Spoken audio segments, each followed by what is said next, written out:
রাত ম্যানশন, সেই কালো অদ্ভুত বাড়িখানা। কোনায় কোনায় রয়েছে রহস্য।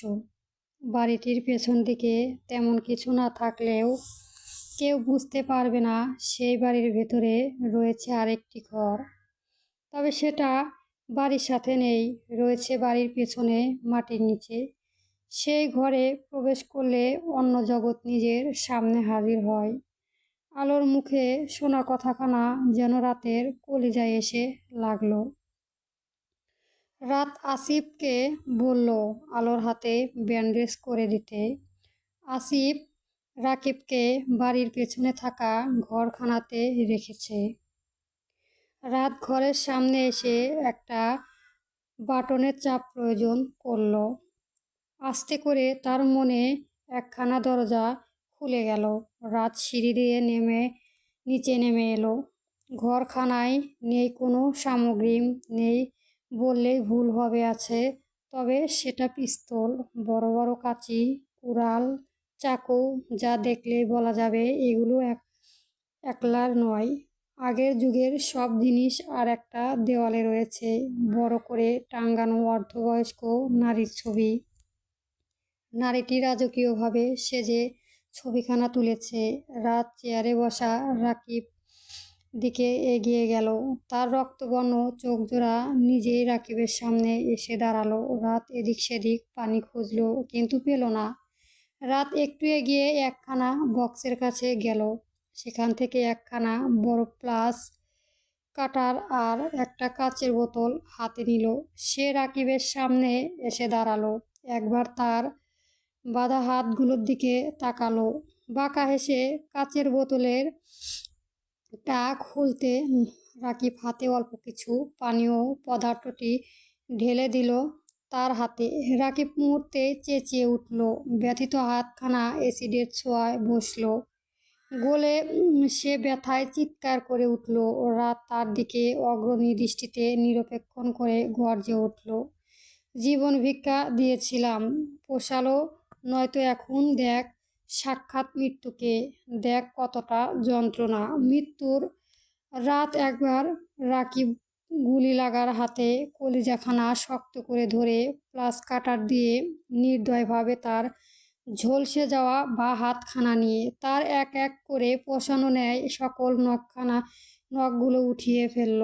নিজেকে বাঁচানোর সর্বশ্রেষ্ঠ চেষ্টা চিৎকার করে বলে উঠল, বাঁচাও আমাকে, ছেড়ে দে আমাকে শালা।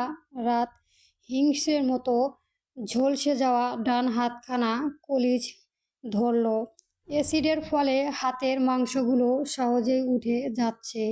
আসিফ আলোকে ঔষধ দিল, সাথে ঘুমের ঔষধও দিয়েছে, যেন তার হাত জ্বালা বুঝতে না পারে। তার মাথায় হাত বুলিয়ে দিয়ে সুফিয়া বেগম নরম কণ্ঠে বলে উঠল, জানো দাদিমা, তুমি আর বস ছাড়া কেউ নেই পৃথিবীতে আমার। বাবা মা কবে ছেড়ে গেছে, তবে একখানা বোন পেলাম, তাও ওই জানোয়ার সহ্য হলো না। আমার ফুলের মতো বোনটাকে ভাবে পুড়িয়েছে। কতখানা বলতেই তার মনে পড়ল রাতের কথা। সে উঠে সুফিয়া বেগমকে আলোকে দেখতে বলে সে রাতের কাছে গেল। রাতে রাকিব হাতে নখ তুলতে গিয়ে কিছু রক্তের দাগ হাতে লেগে যায়। আসিফ রাকিবের দিকে তাকালো। দেহের ব্যথা তার মুখে ফুটে উঠেছে। রাত আসিফকে গা ছাড়া ভাব নিল, বলে উঠল, আমার কলিজাতে হাত দিয়েছে, আমি তার হাত ঝলসে দিয়েছি, আমি আমার বইয়ের কষ্টটা দ্বিগুণভাবে নিয়েছি। এখন তোর বোনের গায়ে হাত দেওয়ার তুই কি করবি সেটা আমার ব্যাপার। রাত আসিফকে পাশ কাটিয়ে একখানা ছোট টেবিলের বলের পরানো টিস্যু নিয়ে হাতে রক্তগুলো মুছে লাগালো। আসিফ রাতের কথায় একটু হাসলো। সে একখানা হকি স্কিল হাতে নিয়ে নিজের রক্ত দিয়ে রাত একখানা পায়ের বাড়ি মারল। এতে রাকিব জোরে চিৎকার করে উঠল। তার পা ভাঙার শব্দ বোধহয় তার শুনতে পেল, সাথে কেঁদে উঠল। আসিফ হকি স্কিল দিয়ে রাকিব মুখখানা একটু উঠিয়ে বলে উঠল, খুব তো তেজ দেখালি, এখন কোথায় সেটা, বলে আর একটা বাড়ি মারল আর একটি পায়ে। আসিফ তাকে কিছুক্ষণ পেটালো। তার পাতলা দেহটাকে মনে হয় হাড়গোড় নেই। রাকিব পড়ে রয়েছে চেয়ারের। রাতে দাঁতে দাঁত পিষে আসিফকে বলে উঠল, ওকে কেটে রাস্তায় কুকুরদের খেতে দে। রাত সেই রুম থেকে বেরিয়ে এলো। নিচে থেকে আলোকে কোলে নিয়ে রুমে আনে বিছানায় শুইয়ে দিল। রাত নিচে এসে সুফিয়া বেগমকে ঔষধ দিয়ে সান্ত্বনা দিয়ে ঘুমিয়ে দিল। এর মাঝে আসিফ বাসায় আসলো। রাত ম্যানশনে আসিফের জন্য রুম বরাদ্দ আছে। আসিফ বেসিনে নিজের রক্তমাখা হাত পরিষ্কার করে রাত আসিফকে এগিয়ে বলে উঠল, আজ এখানেই থাক, বাসায় যাওয়ার দরকার নেই। আসিফ রাতের কথাখানা শুনে নিজের রুমে চলে গেল। রাত রান্নাঘরে গিয়ে নিজের জন্য আর আসিফের জন্য কফি করলো। রাত আসিফের রুমে এসে দেখলো সে রুমে নেই। তাই তার কফিখানা টি টেবিলে রেখে সে নিজের রুম চলে এলো। আসিফ রুমে এসে ধোয়া ওঠা কাপের কফি দেখে তা বুঝে বাকি হলো না না কে দিয়েছে। সে একটু মুচকি হাসলো। বয় কি। 10টায় ডিসেম্বরের শেষ দিন। কনকনে শীত না পড়লেও শীতটা বেশ ভালোই পড়েছে। হালকা শিশির বাতাসে বইছে, সাথে চারপাশে একটু কুয়াশা ঢেকে গেছে। এই শীতে রান্নাঘরে আসিফ সুফিয়া বেগমকে খাবার তৈরির সাহায্য করছে। সাহায্য না, সুফিয়া বেগমকে কাজের ব্যাঘাত সৃষ্টি করছে। এই যে একটু আগে সুফিয়া বেগম নিজের হাঁটুর ব্যথা আসিফকে বলল ময়দা করার জন্য গরম পানিটা নিয়ে আসতে। আসিফ ভাপ নিয়ে বলল, আমি পারবো, তুমি বসে থাকো।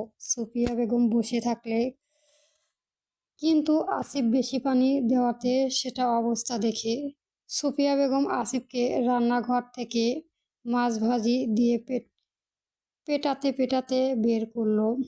আলো উঠে নিচে আসলো। সে সুফিয়া বেগমকে রাগান্বিত দেখে বলে উঠল, দাদিমা, কিছু হয়েছে? তুমি এমন রেগে আছো কেন? সুফিয়া বেগম আলোর মুখখানা দেখে নিজের রাগান্বিত মুখখানাতে হাসি ফুটিয়ে বলে ওঠে, এখন কেমন আছিস নাথ বউ? হাতটা কেমন অবস্থা? ভালো। আগে বলো কি হয়েছে? তুমি রেগে আছো কেন? সুফিয়া বেগম আসিফের দিকে চোখ রাঙিয়ে দাঁতে কটমট করতে করতে বলে উঠল, ওই যে হতছাড়াটা আমার কাজটা বাড়িয়ে দিয়ে এখন ওখানে চুপ করে বসে আছে। আলো আসিফের দিকে চাইলো। সত্যি মাথা নিচু করে ভদ্র বাচ্চার মতো বসিয়ে রয়েছে। আসিফ সুফিয়া বেগমের দিকে চেয়ে বলে উঠল, তোমাকে আমি সাহায্য করলাম আর তুমি এই প্রতিদান দিলে? তুমি একটা জল্লাদ মহিলা। না জানি আমার দাদুভাই কি হাল করেছো। সুফিয়া বেগম আসিফের দিকে মাছ ভাজি নিয়ে আসতে গেল। আলো তাকে আটকে নেয়। আলো আসিফের দিকে চেয়ে সাতিট কণ্ঠে বলে ওঠে, ভাইয়া, এভাবে বলো না কথাখানা। বলেই আসিফ আর আলো শব্দ করে হেসে ওঠে। তাদের হাসি দেখে সুফিয়া বেগম আলোকে বলে উঠল, নাথবো, তুইও শুরু করলি? আলোর হাসি থামিয়ে সুফিয়া বেগমকে বলে ওঠে, কই না তো দাদিমা। সুফিয়া বেগম আর আলম মিলে খাবার তৈরি করলো। কিন্তু খাবারটা সুফিয়া বেগমকে আসিফের ডাইনিং টেবিলে এনে দিতে বলল। রাতও এসে পড়েছে টেবিলে। রাত একবার আলোকে দেখে নিল। মেয়েটার চোখ মুখে এখনো কালকের ঘটনা বোঝা যাচ্ছে, কিন্তু সেটা সে তার হাসি দিয়ে চাপা রেখেছে। সবাই সকালে খাবার খেলো। রাত আজকেও আর অফিস গেল না, কারণ আলোর এখন তার প্রয়োজন। আলো কাজ করতে নিলে সুফিয়া বেগম তাকে ধমক দিয়ে রাতের পাশে বসিয়ে দেয় সোফায়।